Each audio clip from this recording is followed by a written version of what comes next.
Tyler Bertuzzi's agent is negotiating through the media. Who is it? I'm kidding. really? I'm kidding. His name's Todd Reynolds. And he was asked by Terry Cochon, who works for the Toronto Sun, and we love Terry. Terry's a good guy. Todd Bertuzzi's agent, Todd Reynolds, on his talks with the Leafs so far, quote, "We've had productive talks, but the player realizes that there are other areas for the team to address. We'll see where it goes." Meaning, if there was a slam dunk deal that the Leafs had offered, this would probably be signed by now, which I have to say is a surprise. Why don't they just do it? Because they can't. Why? Because they got cap concerns, and why? Because they've got too much money wrapped up in other players, and they need defense. Oh, damn, that's and I go, crazy. wait. What year is it? It's 2024. Yeah. Yeah, it's crazy. Now, one thing that you should know is that Tyler Bertuzzi signing here at all was never really supposed to happen. If you remember, he was like a July 2nd, July 3rd signing. And the reason it was a one-year deal is it's like, okay, I'll come to Toronto and, hopefully get a long-term deal after that. And I think after a really rough start in Toronto, he did really well and became sort of a fan favorite. The fact that, like, when he signed here, everybody's like, yeah, he'll be one and done. Like, he doesn't want to play here. I think he came here and was like, oh, hey, I actually really like it. And that, I think, I agree.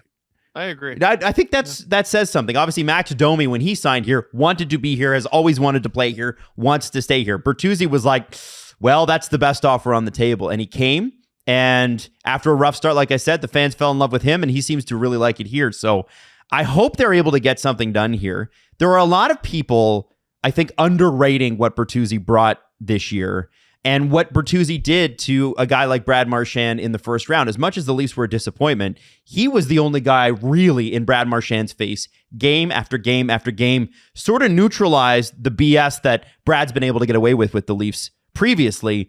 And so for me, being the knuckle dragon guy that I am, I would love Bertuzzi to stick around. I hope he's still here.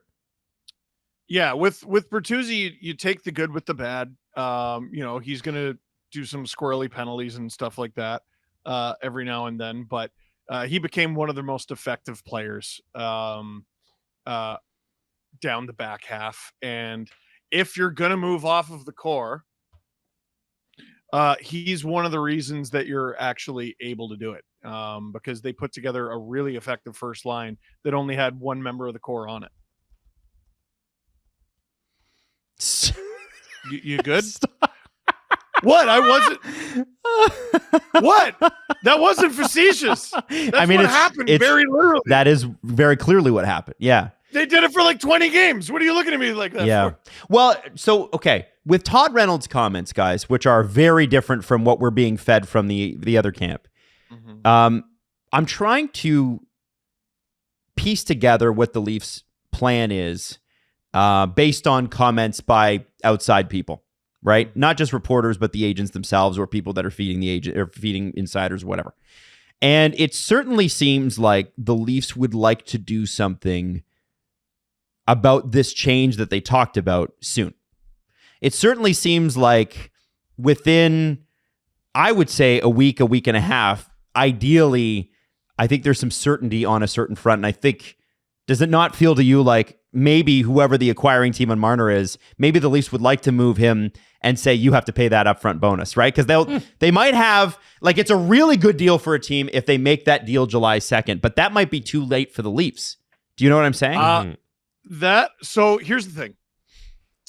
The Leafs are severely limited in who they can trade Marner to because of his full no move. He can go, like, he can give them a list of one if he wants. The list becomes even smaller, and you can't get smaller than one.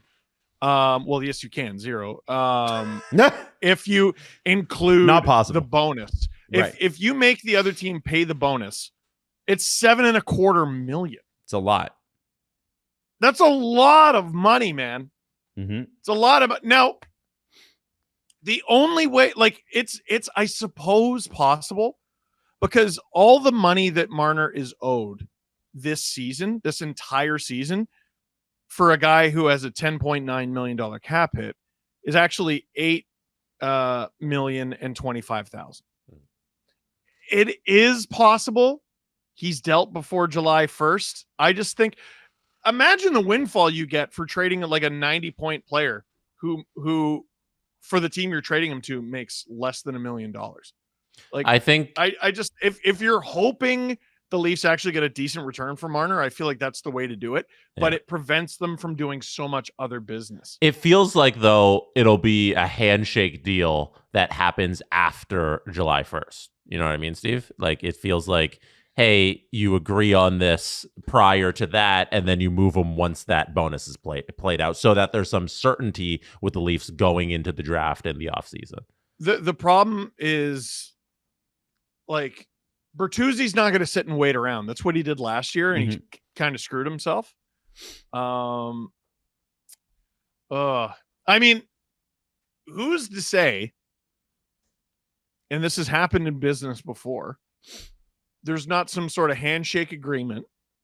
Leafs go out and they make some signings, and they go get Tyler Bertuzzi for whatever amount of money. And Mitch and his camp go, on second thought. No. I think you're ascribing a villain again. I want to caution everybody. You're going a little too far against villainizing this person. I think I'm not villainizing this person. I'm villainizing his clown shoes agent. But I think that the agent, even the agent, wouldn't do that, because if you screw somebody like that, you can't get business done. This is an agent who's been hemorrhaging clients, so you cannot do that. You just can't. I find that really hard to imagine happening. Yeah. I think why is he hemorrhaging clients? Is it all the good decisions he makes? Well, I think you're going a little far with that example. Like, maybe it'll happen in business, but that's something that's never really happened in the National Hockey League. I have a hard time believing that would happen. What? Steve. What? Can You've you never imagine? heard of Michael Nylander? Steve, think of the fallout.